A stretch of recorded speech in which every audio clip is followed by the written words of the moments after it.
Who's got the cut camera? You good? Okay. All right, we got about 19 minutes.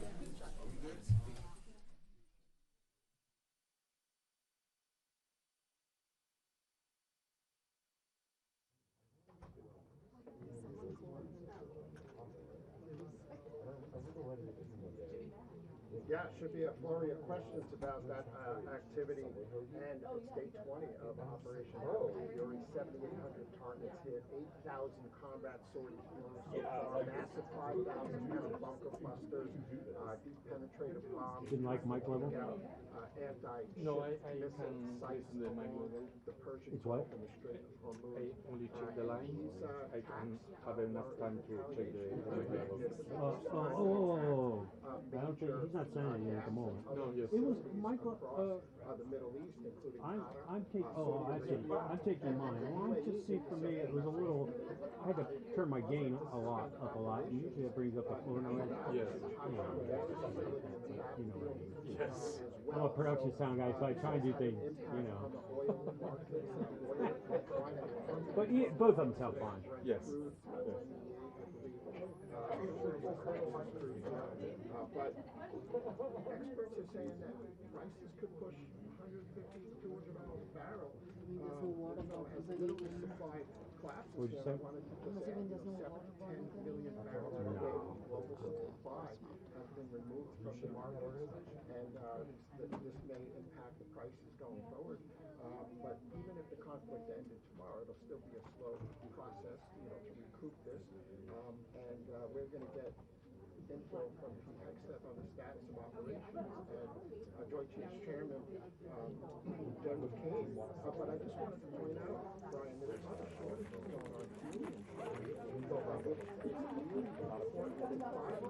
Of gas production, and that could impact semiconductor prices worldwide, which are already under supply chain pressures. It's an essential component to keep the process stable while they're manufacturing semiconductors. And also tungsten prices are up fivefold. Very important for missile components, counterweights, and aircraft and helicopters, artillery shells, and vehicles. The U.S. has a projected increase in use of 12% this year. We haven't found it since 2015. Most of the world dependent on China for that. And once in closing, boots on the ground headed that way. U.S. Tripoli cited over the coast of Singapore, tracked. CNN reported 2,000 Marines on the 31st Marine Expeditionary Unit. If I get the opportunity, maybe about what their role is in Iran. So it's not so great.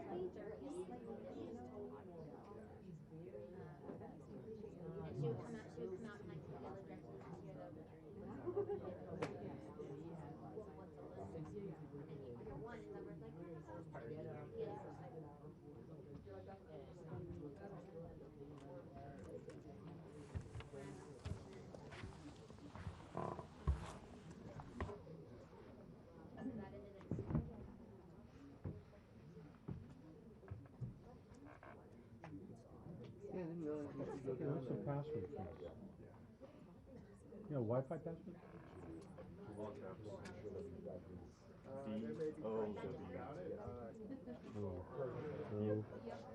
I'll be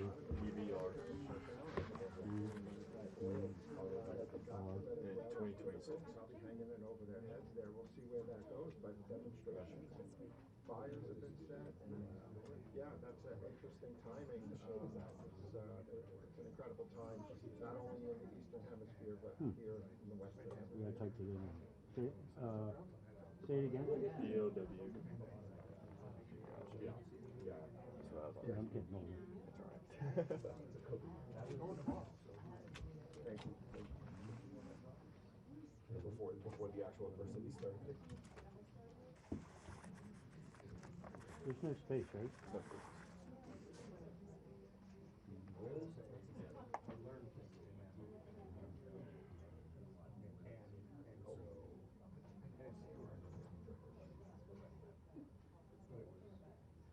Yeah, I was even ING. Wait a minute. I could have sworn you said no all cap. And then it came up and I'm like, oh, really? He screwed that.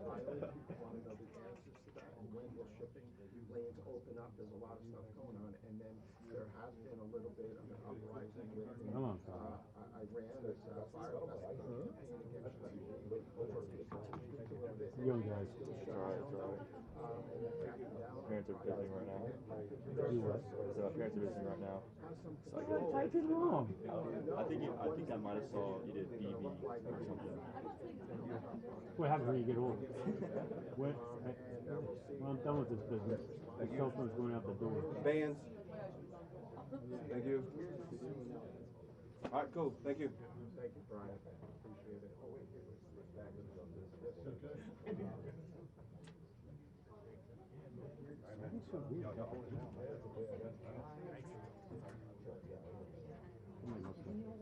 Somebody must have got in here. It shouldn't have been in here. 2026, right? Yeah.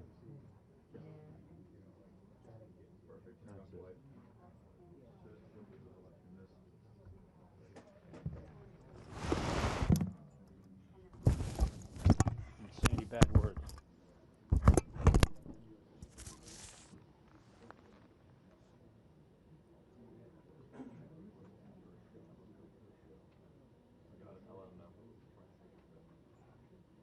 It's good.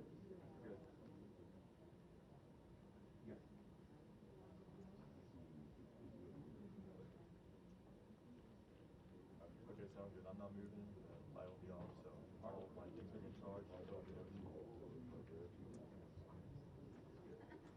Alright, yeah, just have a sunrise thing now. So What's that? once the Pentagon's over, just come back over here, get ready for it. Since you actually have the Same IFB. yep. And just to confirm, I'm sure you said it, but it's the same live view as the sunrise. Go do work. I love it. I'm so glad you're part of the church.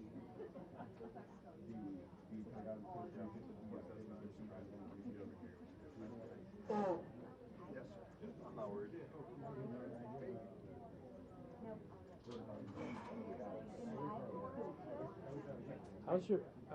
How's the cell phone work for his IP? I got the lightning connected with the Wi-Fi password. Oh, so you use your Wi-Fi? Yeah. Because normally I was going to say, because the Wi-Fi here sucks. Yeah, it's no good. it's awful. Where's the transmitter? Like on the other side of the building? It has to be. So it's concrete, I guess. Just nothing to hard out of waves come out. But anyway, yeah, I was having trouble connecting to it, but if I turn off like my cell, my Wi-Fi. Oh, your Wi-Fi? For my light. Yeah. For your Wi-Fi. Yep. So I figured that one out. So all the other camera guys come here, they have issues. So, Yeah, I suspect they do if they don't tie into the. Wait, that's a live view? But how's that? Is that working all right? I guess it, I got connected to the Wi-Fi, and it's just like that's the best footage they've seen the past few months. So you guys don't have lines here.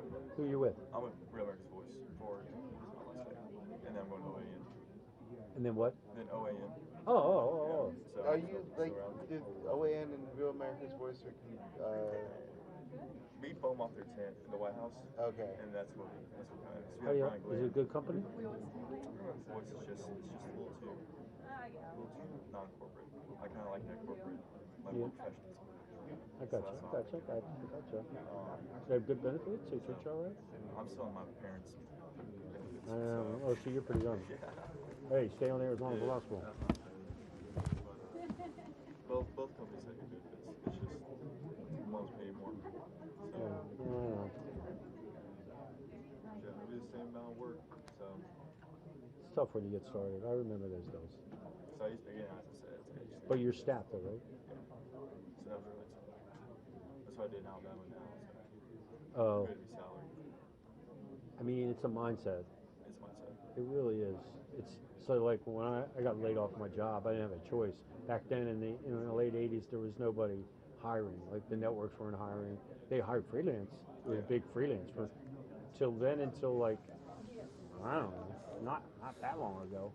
There was no, freelance was the only way to go. They didn't hire anybody for 20 years. Because that's what it is. The trucks hire you. That's the thing you got. Because I still, again, I talk to older people too. Whenever I was working trucks as a runner, they'll tell stories about saw our unions and everything. So Yeah, it was. It lightened up as the 90s went, you know, it lightened up, the unions weren't quite so strong, and networks, they still didn't hire, it's just, it's like, because of companies like yours and these guys, all these people like this, you have one audience. It's not like it grows, the audience doesn't grow, it just spreads out. And for you and I, that's not always a great thing, because it cuts down on money. It opens up the opportunities, but if you can't make a living, it fucking doesn't matter. that's what a lot of the older guys talk about. Wherever it's like students are taking sports jobs and everything, because it's getting spread out. I mean, sports is probably the only thing sports probably is now the only thing that's like, freelance, is pretty consistent, especially if you're inside, but you're traveling and it's like, No good taxi to hers and all that stuff. there's a lot of negatives in it. If you want kids, you want a family, you want a life. Weekends. Yeah, That's a lot of the struggles to do. A lot of people are like, I have all this money, I still have anyone to spend it on or anything. Like, God, I hear that, you're just like, good Lord. I mean, you're giving up a lot. And for some guys, they have no interest in being married. They love the life. I mean, for a while, I did it. I did it for Well, when you're younger. 2 years. Yeah, it's a great job when you're young. It's hard to get when you're young. Yeah. But if you do get it, you're nice. You do get it good, but everybody I knew in sports, and I worked for ABC Sports, NBC Sports, CBS Sports. Everybody I knew. That's where my glory comes in. It's like, Yeah, everybody I knew has been married twice. And if they were married again, their wife went with them on the road trip. Like, there was no. Yeah, because you have to, because you can't. And they were like 50% of them were alcoholics. 57. The other 25% were recovering alcoholics. That sounds like this is like sports. It's a lonely life. It was a great gig. You went to great places like in Pebble Beach. And the best food. They treated you perfect.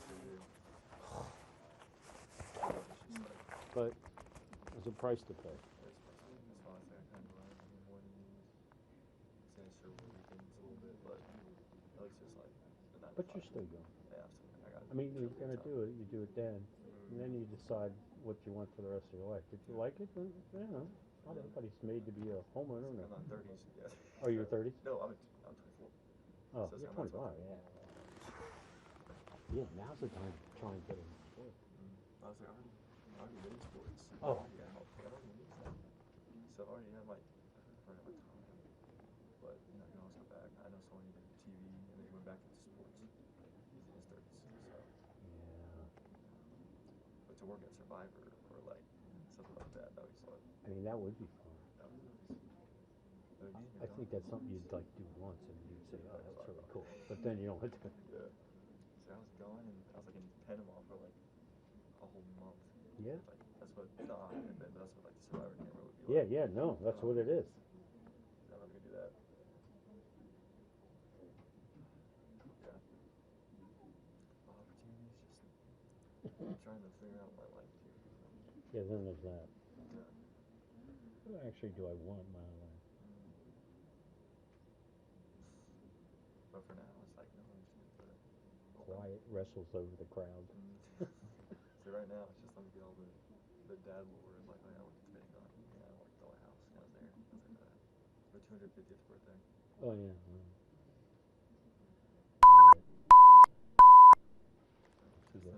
Must be the warning. Hey, was that you, Tom? I guess it was the warning, wasn't me. Okay. We're 5 minutes out. Yeah, you're right. 5 minutes. Pucker up. Don't screw it up. Everyone's watching. Isn't this so adrenaline pumps? I used to get so nervous before I was just like, especially. So I used to say to cameramen, interviews starting at 60 minutes, and they're all, it's a little stressful. Not as much anymore. We're working with Mike Wallace, it's stressful. And I used to say, hey, don't screw it up. My name's on it.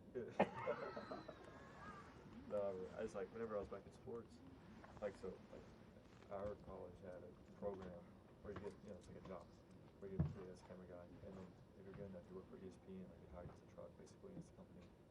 And so you do that, and every day it's like, hey, lose me this job if you don't do good on ESPN. Shit, I gotta do this.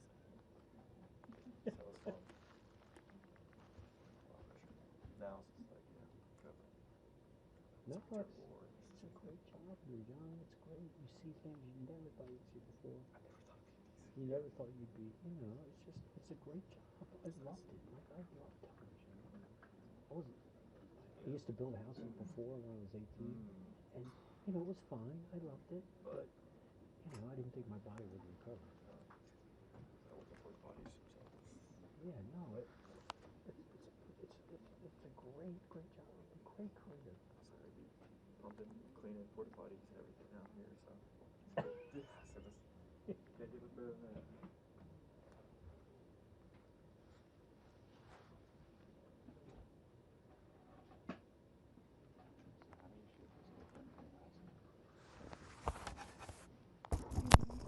Boom, boom.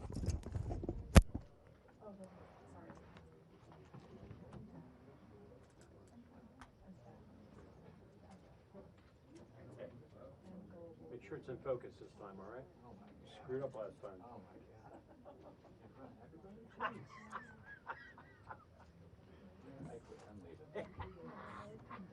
Oh, job opportunity. I looked at my name and I'm going press briefing. I had the two other languages. Yeah. Yes. Yes. I did pull that. Yes. Something that Who in this room wish they rip off futures for oil?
That's actually not a bad comment.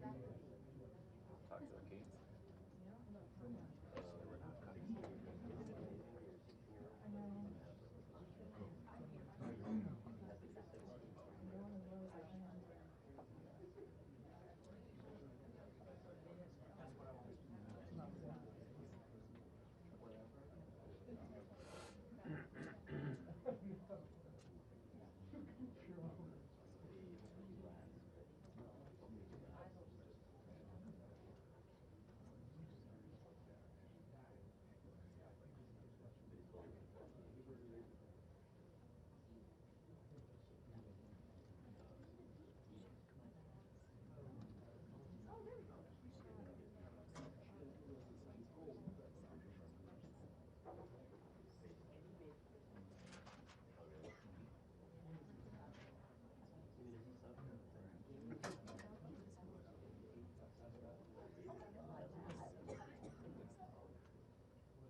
Well, good morning.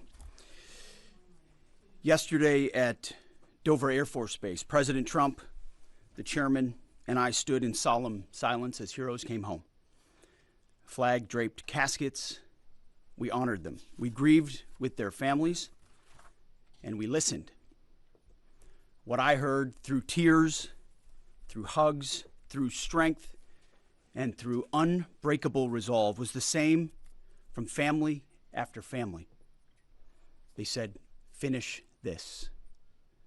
Honor their sacrifice. Do not waver. Do not stop until the job is done. My response, along with that of the president, was simple. Of course, we will finish this. We will honor their sacrifice. Their sacrifice only steals our commitment. I wear this bracelet. Staff Sergeant Jorge Oliveira, he was one of my sergeants, or one of my specialists in Guantanamo Bay. He deployed later to Afghanistan, where he was killed on 19 October 2011. Killed 10 years after 9/11, 15 years ago. He was one of the 1%, the best of America. Not just a guardsman, but a law enforcement officer back home and a family man. I remember him every day, just like so many other men and women of our generation and previous generations who wear bracelets like this. Just as we will always remember those lost in this conflict. Their names are now etched into our mission and into the soul of a grateful nation. I stand here today speaking to you, the American people, not through filters, not through reporters, not through cable news spin. A dishonest and anti-Trump press will stop at nothing. We know this at this point.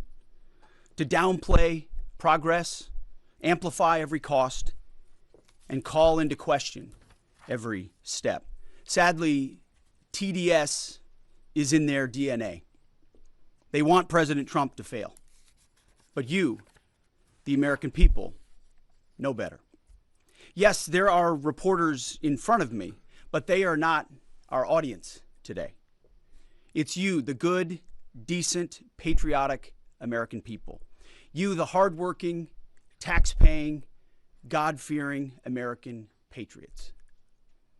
The media here, not all of it, but much of it, wants you to think, just 19 days into this conflict, that we're somehow spinning toward an endless abyss, or a forever war, or a quagmire. Nothing could be further from the truth.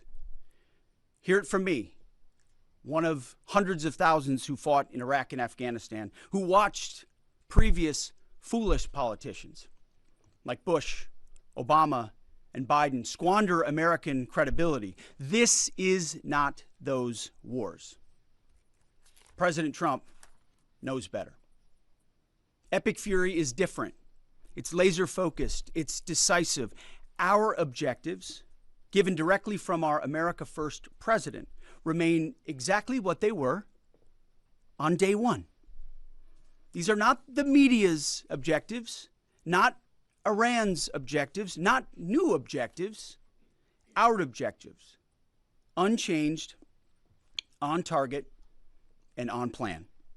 Destroy missiles, launchers, and Iran's defense industrial base so they cannot rebuild, destroy their navy, and Iran never gets a nuclear weapon. Our objectives from day one. To the patriotic members of the press, nobody can deliver perfection in wartime. This building knows that more than anyone. But report the reality. We're winning decisively and on our terms. Iran is a vast country, and just like Hamas and their tunnels, they've poured any aid, any economic development, humanitarian aid into tunnels and rockets. That's what they did with Hamas. Iran has funneled decades of state resources, not to their people, but into missiles and drones and proxies and buried facilities. But we are hunting them down methodically, ruthlessly, and overwhelmingly, like no other military in the world can do. And the results speak for themselves. To date, we've struck over 7,000 targets across Iran and its military infrastructure. That is not incremental. That is overwhelming force applied with precision. And again, today will be the largest strike package yet, just like yesterday was. As I've said from day one, our capabilities continue to build, Iran's continue to degrade. We're hunting and striking death and destruction from above. Iran's air defenses flattened. Iran's defense industrial base, the factories, the production lines that feed their missile and drone programs, being overwhelmingly destroyed. We've hit hundreds of their defense industrial bases directly. Their ability to manufacture new ballistic missiles has probably taken the hardest hit of all. Ballistic missile attacks against our forces, down 90% since the start of the conflict. Same with one-way attack UAVs. Think kamikaze drones, down 90%. Now, the Iranians will still shoot, we know that, but they would shoot a lot more if they could, but they can't. The last job anyone in the world wants right now? Senior leader for the IRGC, or besiege. Temp jobs, all of them. And to borrow a page from Admiral Ernest King in World War II, we've decided to share the ocean with Iran. We've given them the bottom half. We've damaged or sunk over 120 of their Navy ships, with battle damage assessments pending for many more. You see, oftentimes we have to wait a few days on battle damage assessment to get the real number. Their surface fleet is no longer a factor. Their submarines, they once had 11, are gone. Their military ports are crippled. Iran has terrorized the United States and our interests for 47 years. Their core industries, not steel or agriculture or tourism, their core industries are state-sponsored terrorism, proxy militias, underground networks, ballistic missiles, and a violent, messianic, Islamist ideology chasing some sort of apocalyptic endgame. A regime like that, refusing to abandon its nuclear ambitions, is not just a regional problem. It's a direct threat to America, to freedom, and to civilization. The world, the Middle East, our ungrateful allies in Europe, even segments of our own press, should be saying one thing to President Trump. Thank you. Thank you for the courage to stop this terror state from holding the world hostage with missiles while building or attempting to build a nuclear bomb. Thank you for doing the work of the free world. Yesterday's ceremony reminded us why we fight. Not for nation building or democracy promotion, but to crush direct threats to America, Americans, and our interests. We fight to win, and we are winning on our terms, following our objectives. My 13-year-old son popped into my office last night while I was editing these remarks. He asked about the war and the families I met at Dover. And I looked at him and I said, they died for you, son, so that your generation doesn't have to deal with a nuclear Iran. It's the truth. And they did. So to the families who said, finish this, we will. And I say the same to every American who wants peace through strength. May Almighty God continue to bless our troops in this fight. And again, to the American people, please pray for them. Every day, on bended knee, with your family, in your schools, in your churches, in the name of Jesus Christ. To the troops, keep going, and Godspeed. Over to you, Mr. Chairman. Thank you, Mr. Secretary. Ladies and gentlemen, good morning, and thank you all for being here. I also had the honor yesterday, as the Secretary said, of traveling up to Dover with the President to welcome home our 6 fallen. It was an honor and a privilege for me to be there and to say thank you to their families. And I want to mention their names this morning. From the 6th Aerial Refueling Wing out of MacDill Air Force Base, Florida, but stationed as part of an active associate unit at Birmingham, Alabama, Major Alex Klenner, John Alex Klenner, Major Ariana Savino. She was posthumously promoted from captain to major, and Technical Sergeant Ashley Pruitt, the boom operator on that crew. From the 121st Aerial Fueling Ring, Ohio Air National Guard out of Rickenbacker Air National Guard Base in Columbus, Ohio, Captain Seth Koval, Captain Curtis Anks, and now Master Sergeant Tyler Simmons, who was also promoted in the boom operator on that crew. To a person and every family member I spoke with yesterday, they all shared that their family members loved serving, they loved being part of a great team and a crew, and they loved airplanes and aviation. Our nation's tanker crews really are unsung heroes, incredible warriors who put their lives on the line so we can continue to take the fight to an enemy. I've personally witnessed their courage and tenacity many times, from the morning of September 11th, where they answered my call for some help, to the skies over foreign countries where they've come forward out of their safe tanker track to give me gas when I simply could not leave a ground force that was engaged in a firefight. They've answered the call and come forward time and time and time again. I'm filled with incredible pride and gratitude for all that the tanker crews do, our pilots, our boom operators, and the maintainers. And to the families of our 6 fallen, know that we share your grief. Our nation will never forget their sacrifice, and we will never forget their names. Our entire joint force mourns with you today, and will continue to remember their incredible gift of a great example for all of us. Now let me turn to an operations update. U.S. CENTCOM remains on plan to achieve our military objectives and remain unrelenting in our pursuit of Iranian missile capabilities, UAV capabilities, and their Navy, and as the Secretary said, their industrial base. Each day we continue to attack deeper into Iranian territory. As reported by U.S. Central Command yesterday, the U.S. military dropped 5,000-pound penetrator weapons into underground storage facilities, storing coastal defense cruise missiles and other support equipment. These weapons are bespokely designed to get through concrete and/or rocks and function after penetrating those barriers. We continue to hunt and kill mine storage facilities and naval ammunition depots. We continue to hunt and kill afloat assets, including more than 120 vessels and 44 mine layers, and the pressure will continue. We're flying further to the east now and penetrating deeper into Iranian airspace to hunt and kill one-way attack garrisons, destroying Iran's ability to project power outside of its borders. The A-10 Warthog is now in the fight across the southern flank and is hunting and killing fast attack watercraft in the Straits of Hormuz. In addition, AH-64 Apaches have joined the fight on the southern flank, and they continue to work on the southern side, and that includes some of our allies who are using Apaches to handle one-way attack drones.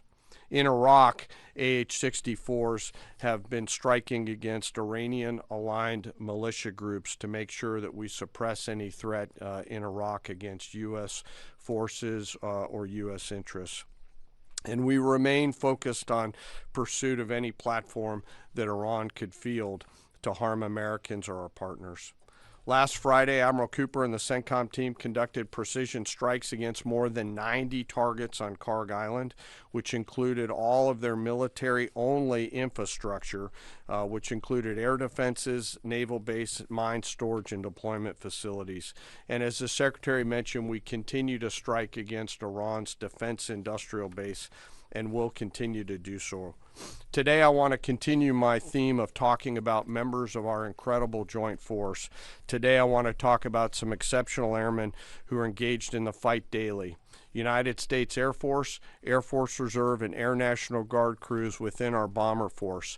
The B-1s, B-2s, and B-52s, and the airmen on the ground who maintain and load these weapon systems. They are the backbone of America's long-range strike capability, and their contributions to Epic Fury have been decisive. Assigned to STRATCOM under Admiral Rich Correll and supported by TRANSCOM, the tanker force that we've talked about, under the command of General Randall Reed, Every mission is designed to achieve overwhelming outcomes on behalf of the United States and our allies. Last weekend, I had the chance to go out and see some of our deployed bomber forces, the B-1 and B-52 crews, and I had a chance to sit down with some young aviators and maintainers and ask them, how do you feel? Tell me about your typical day. And these are crews comprised of between 2 and 5 airmen, 2 on the B-2s, 5 on the B-52s, and 4 in the B-1s out there. Some of these Americans are in their early or mid-20s, and we give them the gift of this incredible responsibility, hundreds of thousands of pounds of aircraft, and they take off and go do our work as required. Their mission actually begins the day prior when they're given a target or a bunch of targets, and they begin to study those targets, look at what are the effects required, what are the weapons required to get there, how will we program these weapons, what is the weather, what is the tanker flow. It's an incredibly complex problem that we give each and every one of these crews, and they work it over the period of 24 hours prior, get some rest, and then step out the door to go fly. The last thing they do is they check all of their equipment, their oxygen mask, survival gear, load pistols, and get ready to go.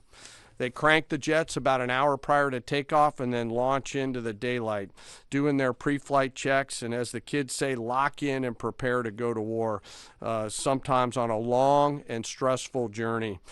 During the flight, they're surrounded by technology and capabilities, and they'll do multiple aerial refueling efforts across tankers on the way to the AOR, area of responsibility, either coming from the States or coming from a forward deployed basing.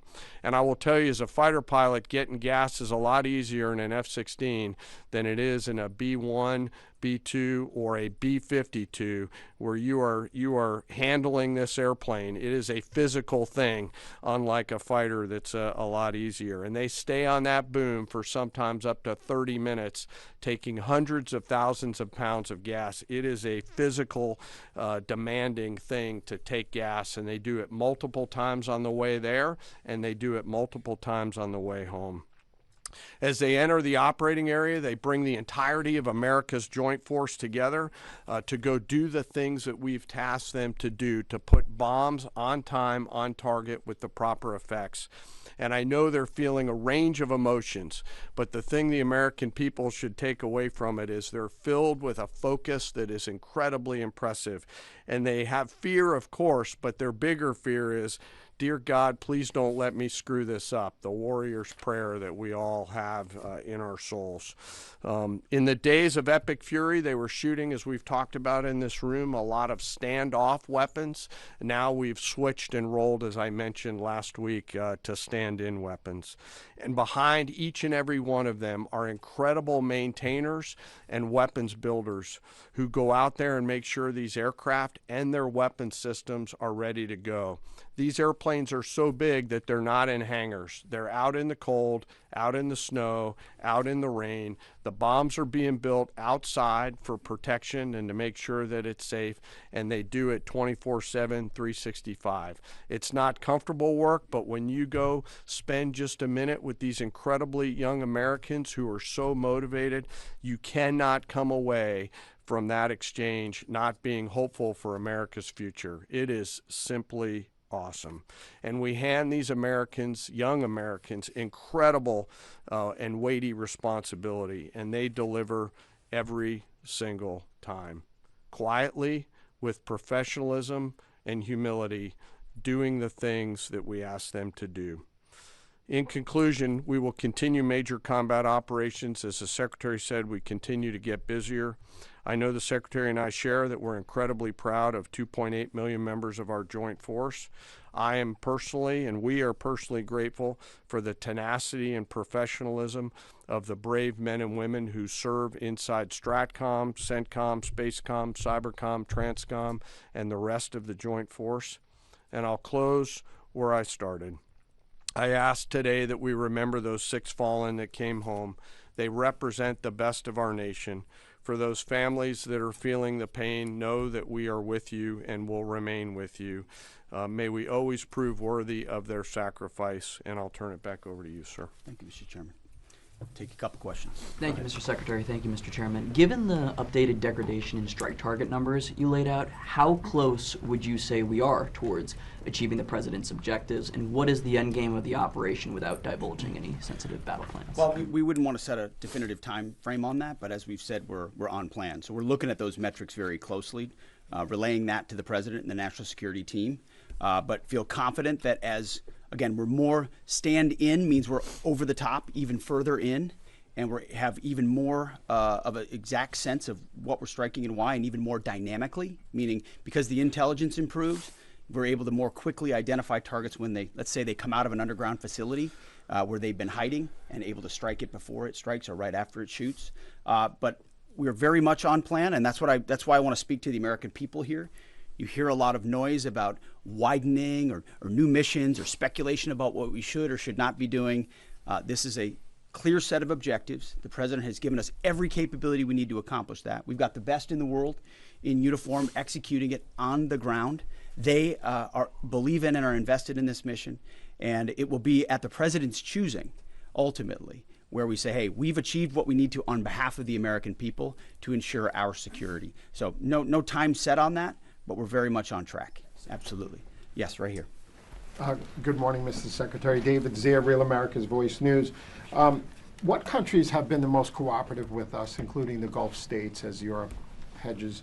And I also wanted to ask you, the internet blackouts by the regime, it's been shut down for weeks. Is the U.S. military playing a role in fighting against the regime, blocking VPN networks and satellites and other things? Is there a role for the U.S. military there? Obviously, on the allies and partners side, Israel from day one has been an incredible and capable partner, willing and able. There's nothing like capabilities and partners that are able to use them. The Gulf states have stepped up incredibly. In fact, Iran's sort of reckless attempt to strike civilian infrastructure and other things has brought countries who maybe would have not been as all in as they are today squarely into our orbit. And we're proud to be defending with them, standing with them, you name it. UAE, Qatar, Bahrain, Kuwait, Saudi Arabia, and others who have been right there. And we're grateful for that kind of support. As far as the internet, we're watching the regime try to tighten its grip as much as possible. And we're obviously taking countermeasures, many of which we can't talk about here, to ensure that messaging is delivered, not just to the Iranian people writ large, but to the right audiences, certain audiences that need to hear certain things about what their fate might look like or what their choices are. So even though that regime is trying really hard to ensure the world can't see, right? They want to put out fake AI-generated images, which, by the way, sometimes our press happens to fall for, like the Abraham Lincoln on fire and turning around. These AI-generated images are meant to make it look like something's happening when the exact opposite is. So they make up fake reports and fake images to lie to their own people to try to make it. But even then, their own people can barely receive a lot of those messages and communicate because of the blackout that they've imposed upon them. But we work around that for sure. Thank you, Mr. Secretary. General, overnight, Iran launched missiles across the Gulf. They managed to hit the Saudi oil refinery on the Red Sea. What does it mean that they have that capability now, 3 weeks into the war? And Mr. Secretary, you mentioned civilian infrastructure. Iran seems to be treating U.S. diplomatic outposts, embassies, consulates like they are legitimate hard targets in the region now. What is the Pentagon doing to, I guess, secure those assets, stop those attacks? Absolutely. Thanks for the question on the missile strikes. You know, as we said and have always said clearly, they came into this fight with a lot of weapons. This is why we continue to be as aggressive and assertive as we can against their ballistic missile capability, both their medium-range ballistic missile capability and their short-range missile capability. So we are continuing to hunt and find them and kill them, and we will continue to do so. So they still retain some capability. And we have layered defenses throughout the region that will allow us to protect those. And we're working with our partners across the Gulf region to help them improve any defensive capabilities that they may need. To that point on capabilities, you know, Iran is an energy-rich country, could be, should be. Instead, like so many other places driven by a radical ideology, they've spent that money, instead of investing in their people, That's why you had millions of Iranians protesting, because they felt like their quality of life didn't match what it could be or should be. And what was the Iranian state? There's a reason we call Iran the #1 state sponsor of terrorism, because they took the money they make and they invest it in tunnels, and they invested in missiles, and they invested in launchers and UAVs, and we are destroying and degrading that in historic proportions. But it doesn't mean they won't still have some and try to hold people at issue, which is why we're fighting every single day to continue to compel. And you mentioned embassies and consulates. Unlike previous administrations, we are doubling and tripling down on ensuring that our people, regardless of their Department of War, Department of State, whatever they do, are secure in those facilities. And the best defense is a good offense. And so we're not afraid to go after and kill anybody, and we have a lot of them attempting to target our diplomatic facilities. Iran, we're not surprised that they would indiscriminately target, and we're still seeing that. Jerry. As part of the justification for the war against Iran, the White House has laid out in fairly comprehensive fashion that the Iranian regime's 47 years of terrorism aimed at the U.S., including pointing to the IRGC's provision of weapons and EFPs to help kill Americans in Iraq. The Pentagon in 2019 assessed Iran was responsible for the deaths of at least 603 service members in Iraq, but there hasn't been a similar public accounting by Iran's role helping the Taliban in Afghanistan. And that also hasn't been part of the White House's public argument. I was wondering if you could speak to Iran's role in helping the Taliban during the war in Afghanistan. And Chairman, as you and the Secretary eloquently spoke about, 13 U.S. service members have been killed so far during Operation Epic Fury. I was wondering what lessons have been learned from those deaths, both from Iranian strikes, from an aircraft refueling accident. How are those lessons being applied to the current conflict, and how are those lessons going to be applied to a potential conflict in Indo-PACOM? Thank you. Well, thank you for the question. And it's true. In a town that can have a very short memory, President Trump does not. He remembers what this Iranian regime was founded on, what their declaration has been from the beginning: death to America, death to Israel. They've stated that. They've intended to, in every way, try to accomplish that, killing Americans in any theater they can, embassies for quite a long time. In Iraq, that was the deadliest weapon, was the EFP, the explosively formed penetrator. I was there when that tactic and technique started to emerge, and the realization was it wasn't just jihadis putting together 155 rounds daisy-chained. It was an entire state, a country with its apparatus able to mold steel in a way that was specifically designed to penetrate American armor and kill Americans. This was not, maybe we send them a couple of thoughts about how to build a bomb.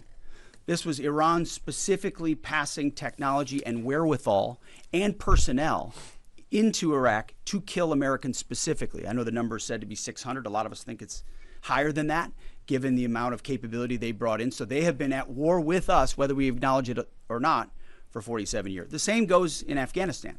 Name the Islamist enemy, whether they are Sunni or Shia, because this is a Shia regime, Sunni or Shia, and Iran's been willing to harbor them as long as that group is willing to try to kill Americans. So the enemy of their enemy has been their friend as well in the Islamist world. So Iran, whether it's Iraq, whether it's Afghanistan, whether it's around the world, has been targeting Americans. And what they wanted in this context, and what President Trump would not tolerate, is a regime of that nature being closer and closer to nuclear capabilities, a capability they would have said they would want to use, and we ought believe what our enemies say they would do if they got the most dangerous weapon in the world. So it's been across every theater that Iran's been a threat to America, and sometimes we have to remind folks of that, but thank goodness we have a commander-in-chief who, on behalf of this country, has internalized that and said, hey, we're going to do something about it. Jerry, I do want to talk about the lessons learned question because it's important to me. I won't share particular tactical lessons, and the KC-135 incident is under investigation. But I do want to talk about how I think about this and how we think about it. And this is something that I'm pretty passionate about. I believe the Joint Force has to be a very fast learning organization. early, often, and always. And so in each case, both at the strategic, operational, and tactical level, we've charged the joint force to look at themselves and say, what was our plan? Well, first, did we have a plan, yes or no? The answer is always yes, because we plan for literally everything. Did we execute our plan, yes or no? If we did it work? If not, why not? If we didn't execute our plan but did something better, what's the lesson learned associated with that? And then how do we quickly capture those lessons after every loss or every engagement and quickly adopt those lessons and then share them across the entirety of the joint force? And inside the joint staff, we've tasked our J7 directorate under the lead of Lieutenant General Lazewski, a United States Marine, to be extremely entrepreneurial in harvesting and capturing those lessons in a proactive and not reactive way. In fact, we've got teammates from the J7 who are now spread out across the CENTCOM theater, both here in the States and forward, to ensure that in every opportunity we do not miss a chance to grab that lesson and quickly accelerate it into the practice that we adopt inside the joint force, so that if there's a loss or if there's something that we can learn from, that we learn it not only in the CENTCOM AOR, but we adapt it across all of the combatant commands, not just Indo-PACOM. And it's across all of the warfighting functions. I've asked them to look rigorously, to check our egos at the door, to remember this is about what's right, not who's right, and to be clinical around the way we look at lessons learned, because we owe it to the force to do that. Thanks for that question. Absolutely. Brown jacket at the back. Thank you, Mr. Secretary. Jonathan Dreyer with Rocha Politics.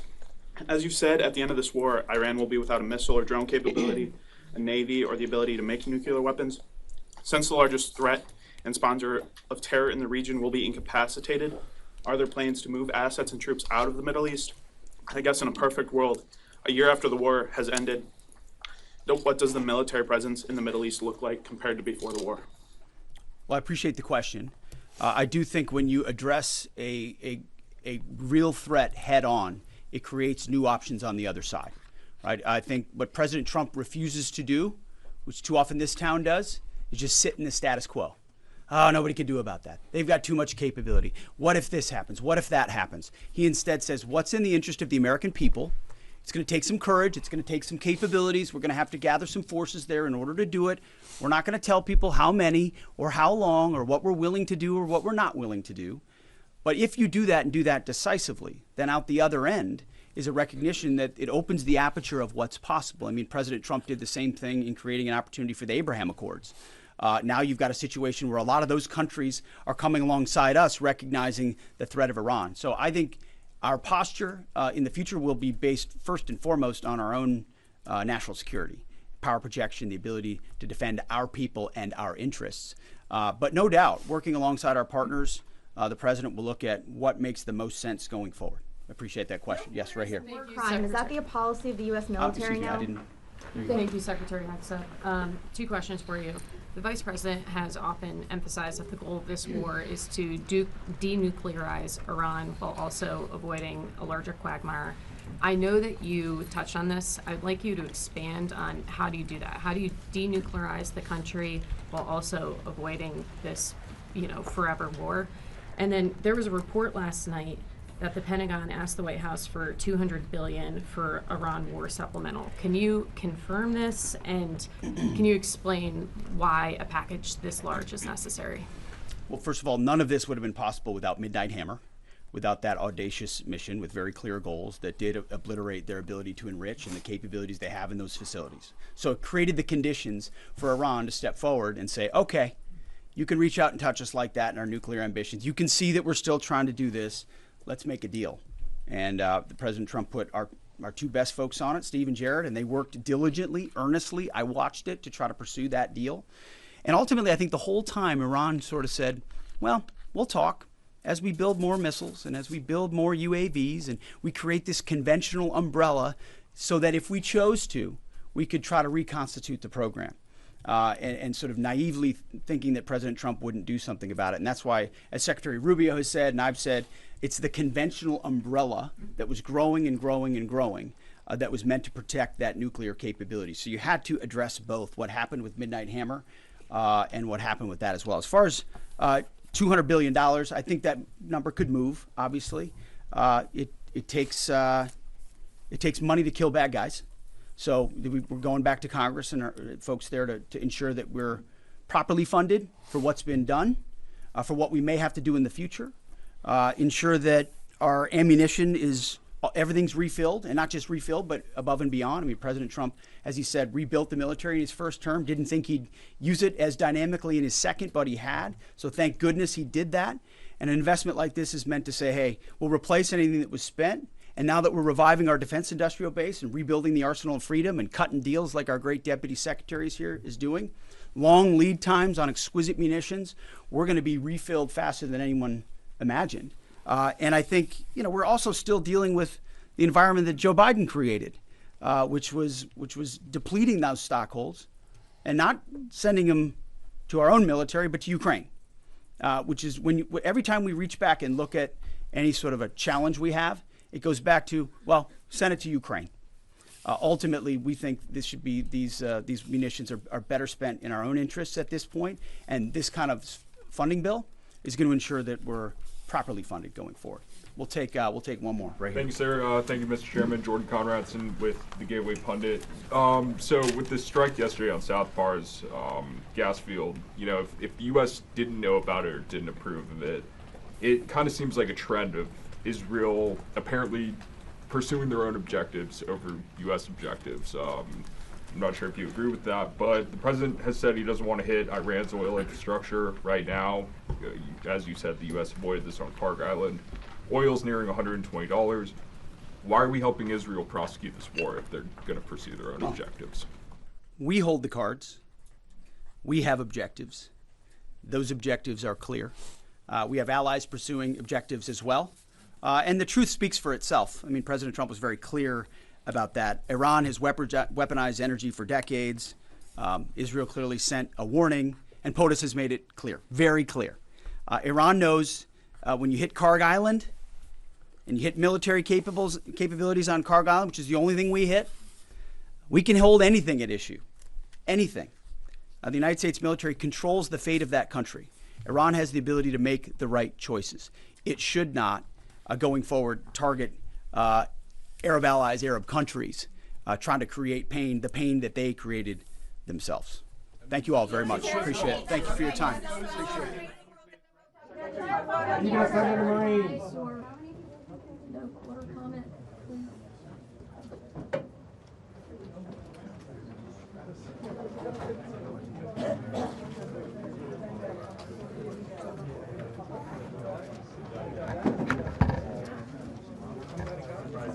That was fun.